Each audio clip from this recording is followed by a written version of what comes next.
Hi everyone, I hope you're all really well. So I'm back here in Waterfall Woods to celebrate the release of the paperback of Billy and the Giant Adventure.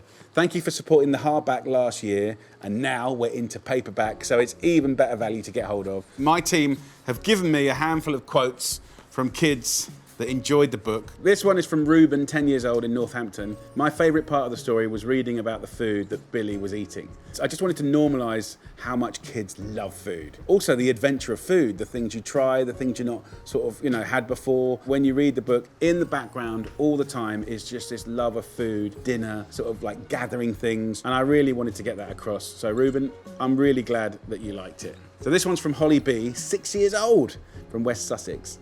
I couldn't put the book down. I got into the book and it was really good. My imagination was running wild. I could really see the story in my head.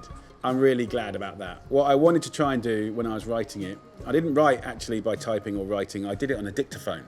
And that's partly because I struggle to write, but that doesn't mean you can't tell a story. So when I was telling and writing the story, I was seeing it in my head and I wanted to sort of get that across. So, when we're going into different landscapes, when people were flying around, I wanted you to really feel it.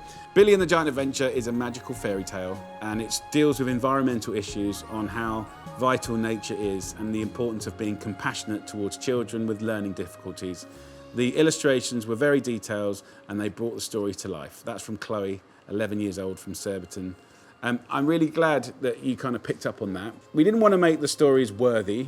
It is an adventure and it is a magical world, and the real world, of course.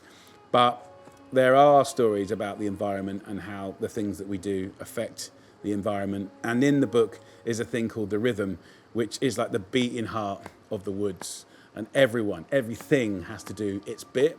And I just think there's some really beautiful opportunities in the book to kind of tell stories and kind of make people feel like the things that they do can make a difference, even in the real world.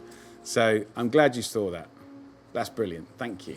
I love reading Billy and the Giant Adventure. It's really good and exciting. I couldn't put the book down. I love the different chapters, especially the recipes at the end of the book as well. So yes, at the end of the book, there's a whole bunch of recipes that were kind of talked about in the book. So you can read the book, enjoy the book, and then cook the book. And that was all part of the fun. I'm glad you liked it, Paul. This book is very interesting because it showed different perspectives of different worlds. When Billy, the protagonist, nice word, and his friends went to and explored in the woods at the beginning of the story, they met the sprites, which were like fairy-like creatures. I liked how they spoke differently and expressed the way they spoke using a sort of dialect. Willow Bee. I love that. Naya said, welcome to Waterfall Woods. Jamie has really thought about making this book as helpful as possible for dyslexic readers.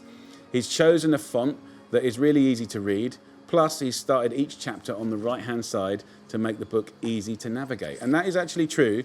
And I've kind of worked with my dyslexia for many years now. When I was a young kid at school, it got me into, not to trouble, well, it probably did, but I really struggled with it. I have got better at managing it, words moving around and racing around. Sometimes I can be good, sometimes I can be bad.